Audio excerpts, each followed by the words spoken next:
Assalamualaikum warahmatullahi wabarakatuh. Kami dari Waalaikumsalam warahmatullahi wabarakatuh.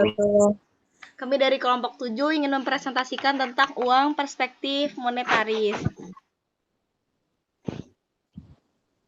yang disusun oleh Andita Syakila Rahma dan saya sendiri Marsanda Fadila Alwina. Gagasan pokok pemikiran aliran monetary. Selama tahun 1960 dan awal tahun 1970, di bawah pimpinan ekonom terkenal Milton Friedman dan Chicago University telah berkembang suatu aliran pemikiran dalam makroekonomi yang dikenal sebagai aliran monetaris.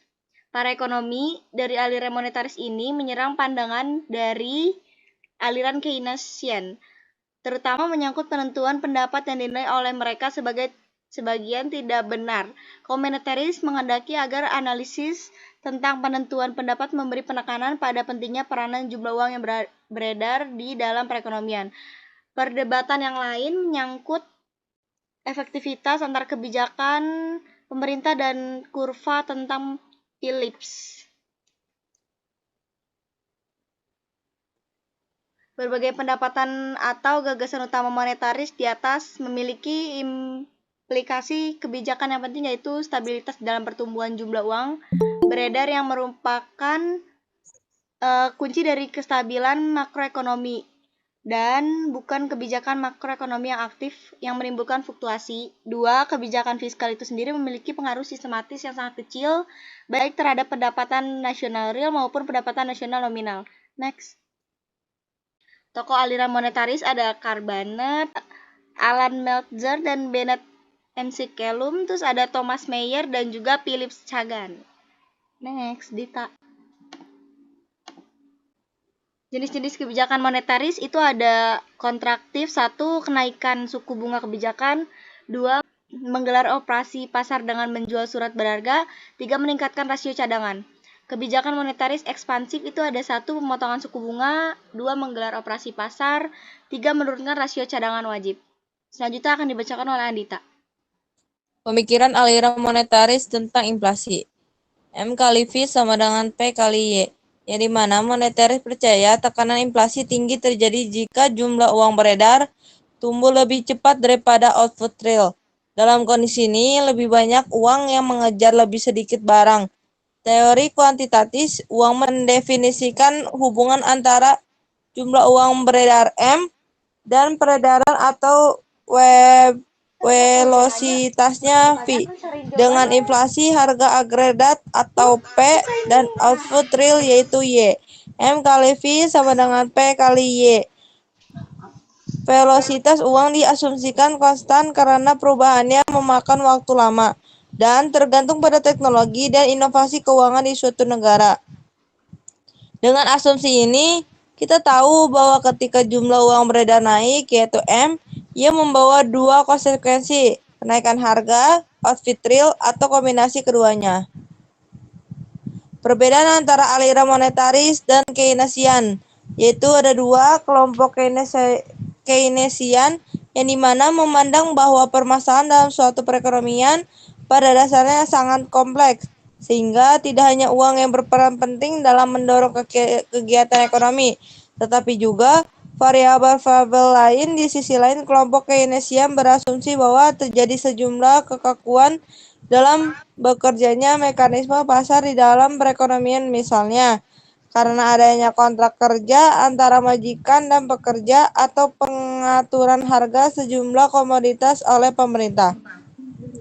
Yang kedua yaitu ada kelompok monetaris, yang dimana berpendapat bahwa uang hanya berpengaruh pada tingkat inflasi dan tidak pada pertumbuhan ekonomi.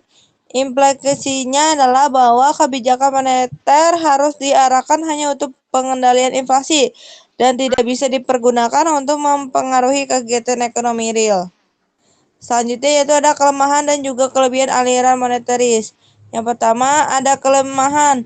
Menurut pandangan Keynesian, kebijakan moneter mungkin sangat tidak efektif. Beberapa kekurangan berasal dari asimetri kebijakan tersebut, perubahan dalam kecepatan yang dapat menggagalkan kebijakan, dan adanya ketidakpastian dari investasi yang diambil, terutama jika bukan bunga sensitif. Kekurangan utama dari kebijakan moneter yaitu asimetri, yaitu suatu kebijakan uang ketat yang sangat efektif guna mencegah pinjaman baru. Karena dengan kelebihan cadangan dikurangi, namun kebijakan yang mudah sepertinya menjadi tidak efektif karena tambahan kelebihan cadangan tidak akan dipinjamkan keluar oleh bank karena takut akan potensi kebangkrutan dari para peminjam selama masa resesi. Yang kedua yaitu ada kelebihan. Kelebihan dari aliran moneteris yaitu kaum moneteris mengatakan bahwa perekonomian cenderung berada pada keseimbangan tingkat output rendah yang disebabkan kurang ampuhnya mekanisme korektif untuk membawa pasar kembali pada posisi keseimbangan pemanfaat sumber daya penuh. Kaum moneter menyatakan bahwa turunnya suku bunga akan mendorong investasi dan turunnya tingkat harga akan mendorong konsumsi melalui Figo effect. Bagi kubu monetari, perekonomian cenderung berada dalam posisi keseimbangan, di mana sumber daya digunakan penuh. Sekian dan terima kasih. Selanjutnya kami akan melakukan sesi tanya jawab untuk 3 orang. Silakan yang mau bertanya. Orangnya boleh. Boleh, silakan Depi. Nama saya Devi Aprilia dari kelompok 10 ingin bertanya. Iya. Bagaimana perilaku aliran monetarisme dalam perekonomian Indonesia? Terima kasih. Kenalkan, saya Agus dari kelompok 1.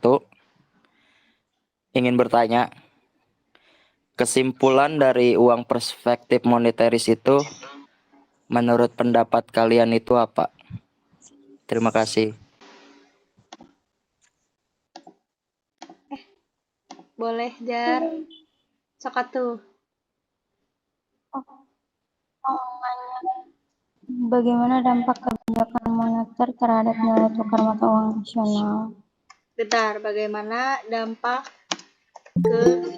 Kebijakan moneter dalam terhadap nilai tukar terhadap nilai tukar Moneter terhadap nilai tukar terhadap nilai tukar mata uang nasional. Hah? mata Uang nasional. Oke, saya akan menjawab pertanyaan Agusana. Tadi nanyakan tentang kesimpulan dari materi ini berarti ya. Kesimpulannya itu bahwa aliran monetaris adalah aliran yang menekankan pada kebijakan moneter. Di dalam menangani permasalahan ekonomi, kebijakan moneter sendiri merupakan proses mengatur peredaran uang yang ada demi kestabilan perekonomian atau uang dan perlengkapan negara. Uang hanya pengaruh pada tingkat inflasi dan tidak pada pertumbuhan ekonomi. Terima kasih. Tadi soal Depi itu bagaimana perilaku aliran monetaris dalam perekonomian Indonesia. Jawabannya itu, monetaris meyakinkan bahwa sikap konsumtif tidak dipengaruhi oleh penghasilan jangka pendek, melainkan memerlukan waktu yang panjang. Terus juga kebijakan moneter dapat mempengaruhi tingkat pertumbuhan ekonomi, lapangan kerja, inflasi, dan nilai tukar mata uang suatu negara. Jika ekonomi menghadapi penurunan, maka bank sentral suatu negara akan berusaha meningkatkan produksi, lapangan kerja, dan permintaan konsumen dengan memotong suku bunga. Bagaimana, Depi? Iya, jelas, Marsha. Terima kasih untuk jawabannya. Saya akan menjawab pertanyaan dari Alif Fatima Azahra. Iya. Bagaimana dampak kebijakan moneter terhadap nilai tukar mata uang nasional? Nah, dampak dari kebijakan moneter sendiri itu terhadap nilai tukar mata uang nasional itu ada 5. Yang pertama, kenaikan suku bunga. Yaitu jika bank sentral meningkatkan suku bunga acuan tersebut, hal ini dapat menarik investasi asing karena tingkat pengembalian yang lebih tinggi. Dengan demikian, permintaan terhadap mata uang nasional itu dapat meningkat menyebabkan penguatan nilai tukar. Nah, yang kedua ada penurunan suku bunga. Yang sebaliknya, Penurunan suku bunga dapat mengurangi daya tarik investasi dalam mata uang nasional dan mendorong investasi ke mata uang lain yang memiliki suku bunga lebih tinggi. Ini dapat melemahkan nilai tukar mata uang nasional.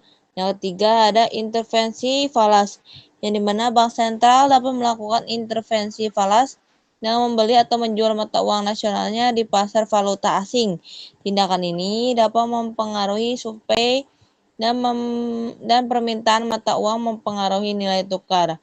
Yang keempat ada quantitative easing, yang dimana kebijakan moneter itu longgar seperti quantitative easing, dimana bank sentral mencetak lebih banyak uang atau membeli aset-aset keuangan. Dapat menyebabkan depresiasi mata uang nasional karena meningkatkan pasokan uang. Yang terakhir yaitu adanya inflasi. Tingkat inflasi yang tinggi dapat mengurangi daya tarik mata uang nasional karena kehilangan daya beli. Investasi asing cenderung menghindari mata uang dengan inflasi tinggi. Sekian dan terima kasih jawaban dari saya. Ya, terima kasih Dita. Ya. Sekian presentasi dari kelompok kami. Kurang lebihnya mohon maaf. Terima kasih. Assalamualaikum warahmatullahi wabarakatuh. Waalaikumsalam warahmatullahi wabarakatuh. Terima kasih semuanya yang sudah join. Terima kasih.